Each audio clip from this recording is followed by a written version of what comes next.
Welcome to my new blog. તો આજે હું તમને અખરોટના હલવાની રેસીપી આપવાની છું. તો એની માટે મેં અહીંયા આગળ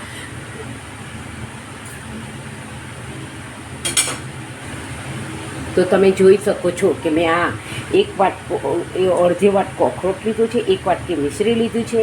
આ અખરોટ અને પિસ્તા બંનેથી એને ગાર્નિશિંગ કરીશ અને આ દૂધને મેં ઉકળવા મૂકી દીધું છે.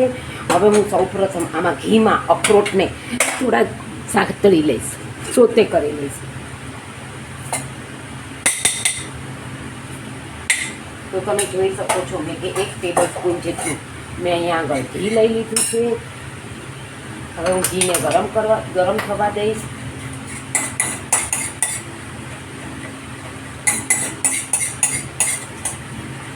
અને આપણે જે આ અખરોટ લીધા છે એને હું આમાં સોતે કરી દઈશ.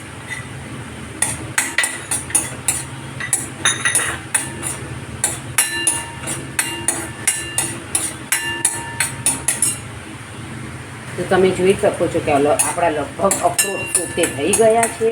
હવે હું એમાં દૂધ પધરાવી દઈશ. તો આમાં તમે જોઈ શકો છો કે મેં દૂધ પધરાવી દીધું છે. હવે હું આ દૂધને થોડું ઘણું બધું થવા દઈશ અને પછી એમાં મિશ્રી પધરાવીશ. એટલે આપણે જે મિશ્રીનું પણ એમાંથી પણ જે પાણી છૂટશે એને પણ બળવા દેવું પડશે. એટલે આપણે હવે આમાં 1 વાટકી મિશ્રી પધરાવી દીધી છે. હવે હું આને એકદમ જ થવા દઈશ.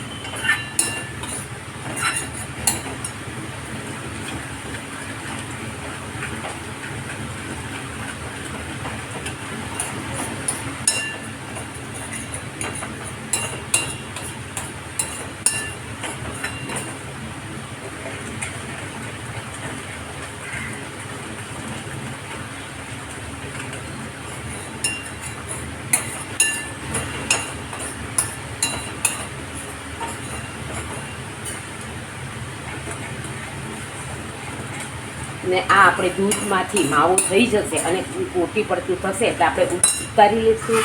અને આને મેં ઘીથી ગાર્નિશિંગ કરી લીધું છે અને પિસ્તાથી આપણે ઘી લગાડી દીધું છે આમાં. અને પછી આપણે આમાં પધરાવી અને પછી પિસ્તાથી આપણે ગાર્નિશિંગ કરી લઈશું. તો તમે જોઈ શકો છો કે આપણું ગોટી પડતું થઈ ગયું છે. હવે હું આમાં પધરાવી દઈશ. તો તમે જોઈ શકો છો કે આપણી સરસ સામગ્રી તૈયાર થઈ ગઈ છે. હવે હું એને આ પિસ્તાથી ગાર્નિશિંગ કરી દઈશ.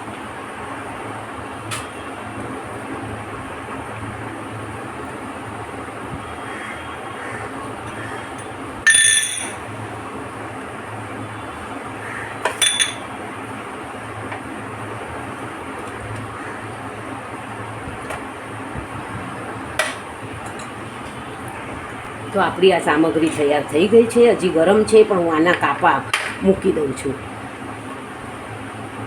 જોઈ શકો છો કે આપણી આ સામગ્રી તૈયાર થઈ ગઈ છે. તમે આને ઘરે જરૂરથી ટ્રાય કરજો. આમાં વાર નથી લાગતી અને સરસ મળે છે. અને ઘરના દૂધથી જ કરીએ તો આપણને ફ્રેશ પણ થાય છે. એટલે માવો પણ આગળ પાછળનો વાસી હોવાનો આપણને વાસી નથી થતો.